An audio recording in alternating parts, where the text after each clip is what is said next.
ખાસ કરીને આજનો ટ્રેડિંગ કોલ પણ જાણવો છે, પરંતુ જો એની સાથે જ એ કોલ તમે ખાસ 2026 માટે પણ ધ્યાનમાં રાખી રહ્યા એવો કોઈ સ્ટોક આપશો આજે? જી બિલકુલ. ફર્સ્ટ ઓફ ઓલ ટ્રેડિંગના હિસાબે આપણે લાસ્ટ વીકથી અગર આપણે જોઈએ તો સિલેક્ટેડ કેબલ્સ એન્ડ વાયર સ્ટોક્સમાં જે છે સારું એવું ટ્રેક્શન આવી રહ્યું છે, સ્ટેબિલિટી આવી રહી છે. અને એ હિસાબે અગર આપણે જોઈએ તો કેઈઆઈ ઇન્ડસ્ટ્રી પર ધ્યાન રાખી શકાય.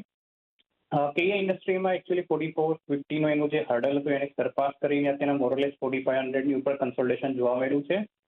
અને ઓવરઓલ સ્ટ્રક્ચર અગર હું જોઉં તો યસ અપસાઇડ પોટેન્શિયલ છે અને રિસ્ક ટુ રિવર્ટ જે છે કરંટ માર્કેટ પ્રાઇસ પર ફેવરેબલ બની રહ્યું છે.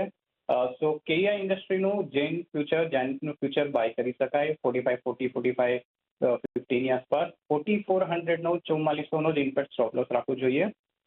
અને અપસાઇડ પોટેન્શિયલ જે છે અપસાઇડ પોટેન્શિયલ 5000 સુધી લાગી રહે છે આ સ્ટોકમાં.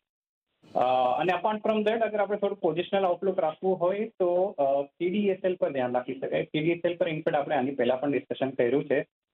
અને અત્યારના અગર આપણે જોવા જઈએ તો એક થોડું ડિસેન્ટ કરેક્શન આવી ચૂક્યું છે અને પાછું જે 1400ના જે લેવલ્સ છે એ હોલ્ડ કરીને અત્યારના સ્ટોક જે થોડું કન્સોલિડેશન મોડમાં છે. બટ પોઝિશનલ આઉટલુક હોય તો યસ આ એક સારા લેવલ છે, અક્યુમ્યુલેટ કરી શકાય.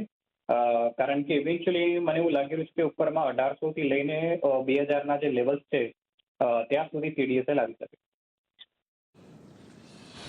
એટલે જુઓ કેઈઆઈ ઇન્ડસ્ટ્રીઝ એક તમારે ધ્યાનમાં રાખવાનો છે ટ્રેડિંગ પર્સપેક્ટિવથી. 4400નો સ્ટોપ લોસ રાખો, 5000 સુધીના ટાર્ગેટ તમને આવતા જોવા મળી શકે છે. અને સીડીએસએલ પણ અહીંયાથી એક પસંદગી છે. થોડીક પોઝિશનલ પોઈન્ટ ઓફ વ્યૂ થોડાક લાંબા ગાળા માટેનો અહીંયાથી મત છે.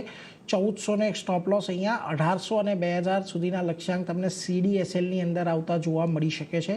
એટલે એના પર એક ફોકસ તમારે ખાસ કરીને રાખવું જોઈએ. કેઈઆઈ ઇન્ડસ્ટ્રીઝ અને સીડીએસએલ આ બંને પર મત બનતો દેખાઈ રહ્યો છે.